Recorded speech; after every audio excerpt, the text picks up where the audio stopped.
Vice is a form of verb which shows that subject does some work or some work is done by subject. Vice.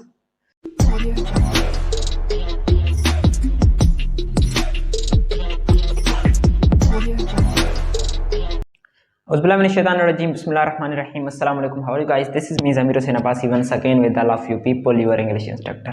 So today's our topic is about voice. What is voice? So today we are discussing about introduction of voice and how the word comes voice in our grammar, English grammar language. So now we are starting our topic about voice. So let's come to the video and attract to the topic. So now we are starting our topic about voice. Voice is a form of verb which shows that subject does some work or some work is done by subject. Voice. Voice की आपने meaning निकाली होगी, मतलब आवाज़। आवाज़ की जो हमारी डेफिनेशन है वॉइस यहाँ पर वॉइस जो हमें मिलता है वो आवाज़ की जो है मतलब हमें वस्फ नहीं देता। तो सबसे पहले जो हम देखते हैं कि वॉइस से हमें वॉइस से वस्फ क्या मिलती है, डेफिनेशन क्या मिलती है।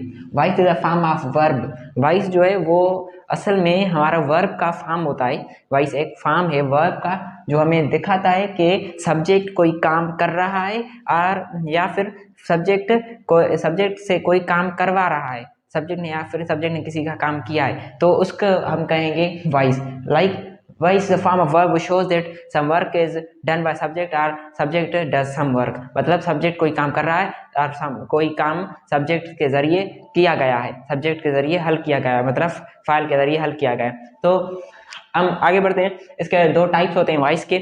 सबसे पहला जो टाइप है वो हमारे पास है active voice. What is active voice? Active voice a form of verb which shows that subject does some work. Active voice हमें दिखाता है कि सब्जेक्ट कोई काम कर रहा है, सब्जेक्ट डज सम वर्क, मतलब सब्जेक्ट कोई काम कर रहा है। Like here is a example, they play game, वो गेम खेल रहे हैं। दे आर पल्किंग फ्लावर्स, वो फूल तोड़ रहे हैं। दे आर सेलिंग मैंगोज, वो आम सेल कर रहे हैं, आम बेच रहे हैं। तो such type of examples are known as the active voice. और अगर हम इनको दूसरी तरफ ले जाएं, एक्टिव वॉइस को पैसिव वॉइस की तरफ ले जाएं, तो सबसे पहले जो हमारा एक्टिव वॉइस पैसिव वॉइस की डेफिनेशन होती है वो होती है a form of verb which shows that some work is done by subject. मतलब ऐसा वर्ब का फॉर्म, ऐसी वर्ब की जो हालत वो हम बताए कि सब्जेक्ट के जरिए कोई काम किया गया है, सब्जेक्ट ने कोई काम किया है, तो उसको हम करेंगे passive voice. Like a form of verb which shows that subject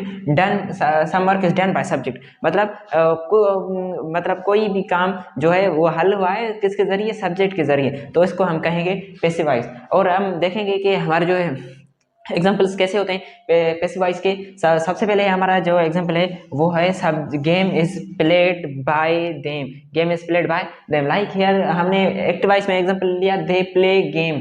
तो सबसे पहले जो एक्टिव वॉइस है पैसिव वॉइस का चेंजिंग में हम करते हैं उसका रूल है। तो जब हमारा सेंटेंस प्रेजेंट टेंस हो तो हम उसको करेंगे ही इज प्लेड गेम, वो हमारा पास्ट में हो जाएगा। और वर्ब की जो है थर्ड फॉर्म लगेगी पैसिव वॉइस में, और प्रीपोजिशन बाय का जो हमारा है वो इजाफा होगा। तो हेयर हमारा नोट है, जो नोट हमारा यहाँ पर लगता है third form of main verb, and we use here and we use preposition is used. Preposition by, and here is used preposition by is used। मतलब हम यहाँ पर प्रीपोजिशन बाय का यूज करते हैं पैसिव वॉइस जुमलों में। तो जैसे हमने यहाँ पर ट्रांसलेट किया है अभी जुमला के game is played bye them, मतलब गेम उनके जरिए खेली गई। यहाँ पर हमने दे का क्यों, और दूसरों में आपको बताता चलूँ कि जो दे का पॉजिटिव कैसे वो है देम, तो यहाँ पर हम देम रखेंगे मतलब। और इसके जो एक और भी रूल है वो मैं आपको बताता चलूँ कि जो हमारा सब्जेक्ट होगा वो ऑब्जेक्ट की तरफ जाएगा और जो ऑब्जेक्ट होगा वो हमारा सब्जेक्ट की तरफ जाएगा। यहाँ पर देखिए हमारा गेम जो है वो सब्जेक्ट हो गया, पहले ऑब्जेक्ट था, और दे जो है वो सब्जेक्ट था, फिर बाद में ऑब्जेक्ट हो गया। Game is played by they. So this is the active voice and passive voice and the voice. So मुझे उम्मीद है कि आपको समझ आ गया होगा। और अब मैं आपसे चाहूँगा इजाज़त लेने से पहले मैं आपसे गुजारिश करूँगा कि हमारा यूट्यूब चैनल अब्बास चीज़ को सब्सक्राइब करें और बेल आइकन को प्रेस करें ताकि हमारी जो लेटेस्ट वीडियोज़ हैं वो आप तक पहुँचती रहें। थैंक यू, अल्लाह हाफिज़।